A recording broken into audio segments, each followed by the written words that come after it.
Hello viewers, আসসালামু আলাইকুম। সবাই কেমন আছো? আশা করি সবাই ভালো আছো। আমরাও আলহামদুলিল্লাহ ভালো আছি। তো আমার কক্সবাজারের রিলগুলো দেখে তোমরা অনেকেই আমাকে কোশ্চেন করেছিলে যে আমরা হোটেলে ছিলাম নাকি কোনো রিসর্টে। সো আজকে তোমাদের সেই বিষয়ে কিছু কথা বলছি। সো আমরা কক্সবাজার যাওয়ার পরেই আমরা কোনো রিসর্টে ছিলাম না, আমরা ছিলাম হোটেলে। সো এই হোটেলটি হচ্ছে আসলে তোমাদের ভাইয়ার এক ফ্রেন্ডের। তো সেই সুবাদে আমরা এখানে অনেক সুবিধা পেয়েছিলাম। তো যাই হোক, অহেতুক কথা না বাড়িয়ে মূল কথায় আসা যাক। যেহেতু আমরা সুগন্ধা বীজের উদ্দেশ্যে গিয়েছিলাম, তাই এই হোটেলটায় আমাদের থাকা হয়েছে। হোটেলটা ছিল সুগন্ধা পয়েন্টের হোয়াইট অর্কিড হোটেলের একদম অপোজিট সাইডে। আর যেহেতু আমরা দুই ফ্যামিলি গিয়েছিলাম, তাই আমরা একটা পুরো ফ্ল্যাট নিয়ে নিই।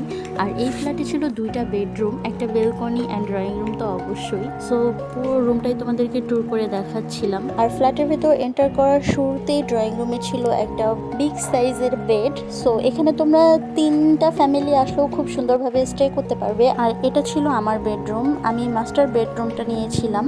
সো পাশের যে প্রথম বেডরুমটা দেখেছিলাম সেটা একটু মেসি হয়েছিল, বিকজ আমরা কক্সবাজার এসে বিচে চলে গিয়েছিলাম আর সেখান থেকে শাওয়ার নিয়ে তারপর এসেছিলাম। সো সব কিছু ওলটপালট হয়ে আছে, বুঝতেই পারছো। আর এটা ছিল আমার রুম থেকে ভিউ।